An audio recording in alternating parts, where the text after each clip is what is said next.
Hey everyone, it's Ryan here with my WWE Payback 2017 predictions. First WWE video back since the new channel. Um, so this is the first Raw pay-per-view, or essentially the first pay-per-view after WrestleMania. It's been a few weeks. We'll get on with the match card. Since WrestleMania they've had a Superstar Shakeup where they've sent 10 superstars from each show onto the other show. In my opinion, SmackDown has made better use of more of their new draft picks rather than Raw. Half of Raw's draft picks haven't even had matches yet. Well, half of them haven't had matches yet, or if they have, they've been not great matches. The only things they've done notably is Dean and The Miz are now pretty much having their rivalry again just on Raw. Alexa Bliss, #1 contenders for the Raw Women's Championship, which is at Payback. And then the other ones, Kurt Hawkins and Apollo Crews have recently faced each other. Kurt Hawkins literally just jobbing again like he did before. The other people are Heath Slater and Rhino, Kalisto, Bray Wyatt, and Mickie James. Mickie James only showed up once, I think, since coming over like 3 weeks ago. Heath Slater and Rhino have only been a backstage segment, pretty much being scared by Braun. And then also there was one for this week where they just happened to be there because obviously Marissa was talking about Marine 5. Kalisto got thrown in the trash by Braun, then had a match with him. Surprisingly won, but then got his ass kicked. So yeah, not too great for most of the people there. SmackDown, on the other hand, Charlotte won against the SmackDown Women's Champion Naomi, therefore getting a title match. But then that was sort of ruined by three of the women interfering: Natalya, Tamina, who's the other new one, and Carmella. It'll be interesting to see what they do with that. I think it's sort of like a Charlotte face turn, I'm guessing they're going with. Who else do we have? Jinder Mahal started off just jobbing to Mojo Rawley, so we thought, oh, here we go again. Actually now #1 contender for Randy Orton's WWE Championship, and that is something I thought I would never say in my life. I love that SmackDown are giving people opportunities that would never get this opportunity. They did the same last year with their original six-pack challenge, where everyone thought Apollo Crews was getting a big push because he won a Battle Royal to be the sixth man in it. It turns out Dolph Ziggler became #1 contender, which the last time he had a main title match was, I think it was like 2 or 3 years ago. Literally, his last one was... I don't think he had a title match against Triple H. I think he had a standard match against Triple H last year. But before that, it was like 2013, I think, whenever he got his injury, when he actually beat Del Rio for the world title. And then obviously lost it due to concussion, and then literally they had the double turn. But yeah, Jinder Mahal's the #1 contender, and they're giving a serious push. It's actually been really good so far. It's not been like it's sort of, we know that he's not going to win the WWE title because his title match is at Backlash, but it's just nice that he's actually been given a chance. Rusev has been out with an injury, but he is he's basically made an announcement at last week's SmackDown saying, I'm coming back at Money in the Bank. I want a WWE title shot, or I will go back to Bulgaria, essentially. So basically making him, showing how important he is, whereas Raw sort of just... It's literally... They've had a handful of people, the only ones being, like, Charlotte and Sami Zayn and Kevin Owens, where, like, everyone else has sort of just been there on Raw, not really doing anything, just sort of, like, irrelevant. They've had... Yeah, Charlotte came over, and Tamina was a new one. Kevin Owens, like I said, US champion. He's now pretty much acting like he has the main championship. Like, the WWE title pretty much needs nothing. The US championship is the most important one. Sami Zayn obviously came over, just basically getting under Kevin Owens' skin. AJ Styles is currently #1 contender for Kevin Owens' I almost said Universal then. He's been Universal champion so long.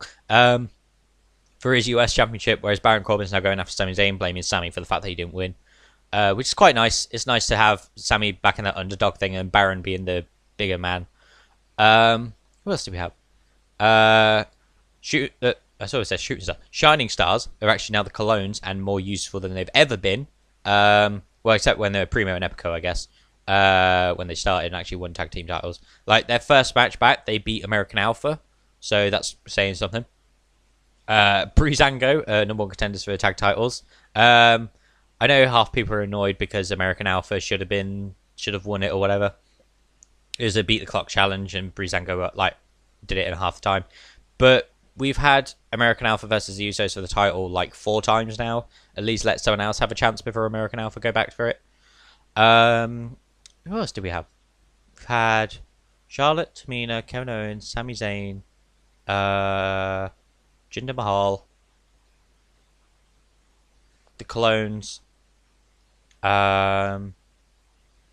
Rusev, Lana. Lana's still doing vignettes, so she'll be coming soon. And I can't remember the other one for some reason. I'm pretty sure they're doing something with them, but I just really can't remember. Oh, Sin Cara.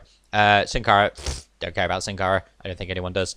Anyway, on to Payback. I've literally wasted 5 minutes of your time talking about the Superstar Shakeup. I'll put that in the title as well. Superstar Shakeup talk and Payback predictions. So for the Payback card, me and my housemate have got all but one the same. Pre-show, Enzo Amore and Big Cass versus Gallows and Anderson in a tag team match. No one really cares. We're just going for the club because they should have it more. This is probably like the 5th time they've faced off now, and like the 3rd time on pay-per-view, so it's a bit Roman Reigns versus Braun Strowman. We feel like this would be the main event. We really want Braun to win because the way Braun's been brought up is like this unstoppable monster. But knowing WWE and knowing Vince McMahon, it's going to be Roman Reigns. He's going to come back from this severe beating and he's going to somehow overcome the odds like he's this ultimate big dog. I'm bigger than Braun, and win. Because, you know, it's fucking Roman Reigns. Randy Orton versus Bray Wyatt in a House of Horrors match, which they've said fuck all about it. All they've said is that it's not going to start in the ring, but it will finish in the ring. So, I'm intrigued is the word I'm going to go with. Whether it's going to be good or not, I highly doubt it, but it'll be very interesting. It's going to be one of those things. I think the fact that they've not mentioned much about it will make it more entertaining. Because if they told you exactly what it was, and then you sort of expect stuff to happen, then you'd sort of be disappointed, because that's just how fans are nowadays. But yeah, we've gone for Bray Wyatt, because it's a non-title match. I think they basically used Jinder stealing Randy Orton's title on the last SmackDown as an excuse for him not to have his title. Seth Rollins versus Samoa Joe. This is the result where we've got different predictions. My housemate's gone for Seth Rollins, whereas I've gone for Samoa Joe. I feel like because Samoa Joe didn't do anything at WrestleMania, I feel like he needs to come back as this really big monster and take Seth out, but then Seth to get his ultimate revenge later on. But then again, there is obviously Seth just beat Triple H, so I don't see why Samoa Joe would be a problem. But Samoa Joe can pretty much just use the fact that he was the one that injured Seth in the first place to get to his head. We've got Kevin Owens versus Chris Jericho for the United States Championship. If Jericho wins the title, he'll be transferred to SmackDown. We've both gone for Kevin Owens. Chris Jericho's going away for a Fozzy tour. So... and also with the fact they've built up Kevin Owens and AJ Styles, that it would seem a bit unlikely that Chris Jericho will win, then instantly change that. So, that's another thing with the shake-up as well, is it sort of gave away a few of their results because of the whole, like, some of the matches, people are on different rosters. The Hardy Boys versus Cesaro and Sheamus, so it's the Raw Tag Team Championships. We've both gone for the Hardy Boys, but we are predicting that Sheamus and Cesaro turn heel on them. Literally probably just beat them up after the match. I don't think Cesaro and Sheamus would disband. They've literally just shown more signs of aggression and being more pissed off during their matches. Bayley versus Alexa Bliss for the Raw Women's Championship. We're both going for Bayley. I wouldn't mind Alexa winning. It would be nice for her to be the first SmackDown and Raw Women's Champion. But the way that they sort of built, Bayley's, her championship run hasn't been great, if I'm honest. Like, it's a nice thing, but she's just sort of like come across as a bit of an idiot, if you know what I mean. Like, she literally chased off Alexa Bliss, turned around, going, "Oh, she's gone now," and then Alexa hits her from behind. It's sort of like, You should have seen that coming. But like a few weeks ago, when they first did this shake-up, they sort of had a hint of Sasha turning heel, where it's like, yeah, we're good friends and everything. So when it comes to the championship, the whole friendship is over, and like sort of like clicking some sort of heel thing, but they haven't done it just yet. Now she seems to still be on Bayley's side, but we feel like it's going to be Bayley versus Sasha at SummerSlam.